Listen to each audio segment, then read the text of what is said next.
शेतकरी मित्रांनो राम राम नमस्कार।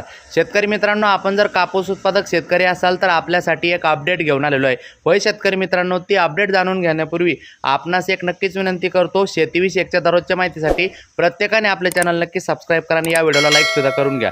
शेतकरी मित्रांनो, ती अपडेट सांगण्यापूर्वी एक अजून आवर्जून आपल्या सगळ्यांना सांगू इच्छितो की दसऱ्यापासून आता राज्यामध्ये वेगवेगळ्या ठिकाणी कापूस खरेदीला सुरुवात होणार आहे आणि दसऱ्याच्या दिवशीपासून म्हणजे सुरुवातीपासून तर अगदी कापूस खरेदी पूर्ण प्रक्रिया होईपर्यंत आपण दररोज कापसाचे बाजारभाव आपल्या चॅनलवर आपण टाकणार आहे। तर त्यासाठी प्रत्येकाने आपले चॅनल नक्की सबस्क्राइब करा। शेतकऱ्यांसाठी काम करतो म्हणून या व्हिडिओला लाईक करा। मित्रांनो, कापूस शेतकऱ्यांसाठी अपडेट सांगण्यापूर्वी एक महत्त्वाची माहिती आपल्या सर्वांसाठी सांगू इच्छितो की तुकडेबंदीतील दस्त नियमित करण्याची पद्धती येत्या 15 दिवसात पूर्ण होणार आहे। महसूल मंत्र्यांची माहिती आहे। मित्रांनो, सरकारने जी काही अधिसूचना काढली होती पहा तुकडेबंदी संदर्भात, राज्य सरकारने प्रसिद्ध केलेल्या अधिसूचनेनुसार राज्यातील महापालिका, नगर परिषदा आणि नगरपंचायत यांच्या हद्दीमध्ये तुकडेबंदी कायदा लागू असणार नाही। तसेच प्राधिकरण व प्रादेशिक आराखडा RP लागू असेल अशा हद्दीत निवासी, वाणिज्यिक, औद्योगिक किंवा इतर कोणत्याही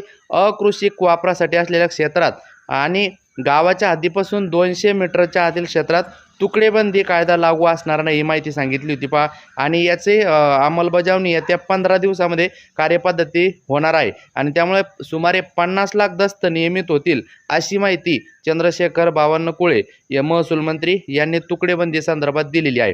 चला मित्रांनो, आता शेतकऱ्यांसाठी अपडेट अशी आहे मित्रांनो की शेतकरी बांधवांनो, तुम्ही लक्षात घ्या, आंतरराष्ट्रीय बाजारातील मंदी आणि अमेरिकेच्या आयात शुल्कामुळे यंदा तुमच्या कापसाला खरी सुरक्षा फक्त हमी भावच मिळणार आहे, हमी भाव स्वरूपातच मिळणार आहे। त्यामुळे आपण cotton corporation of India CCI कडे नोंदणी करणे अतिशय गरजेचे झालेले आहे। हमी भाव किती मिळेल तर लांब धाग्याचा कापूस 8110 रुपये तर मध्यम धाग्याचा कापूस 7710 रुपये। नोंदणी करण्याची शेवटची तारीख 30 सप्टेंबर 2025 आहे। मित्रांनो, नोंदणी कुठे कराल तर किसान ॲप, कपास किसान ॲप डाउनलोड करा।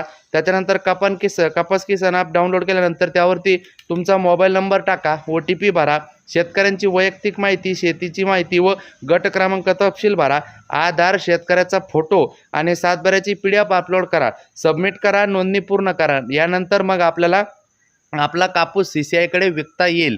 मित्रांनो, अशाच अपडेटसाठी आपले चॅनल सबस्क्राइब करा। कापूस खरेदी सुरू होताच कापसाचे बाजारभाव काय असतात, काय होईल आणि दररोजचे अपडेट आपण सांगणार आहोत। चॅनल सबस्क्राइब करून घ्या, लाईक करा। भेटूया पुढच्या व्हिडिओमध्ये, शेअर करा। धन्यवाद।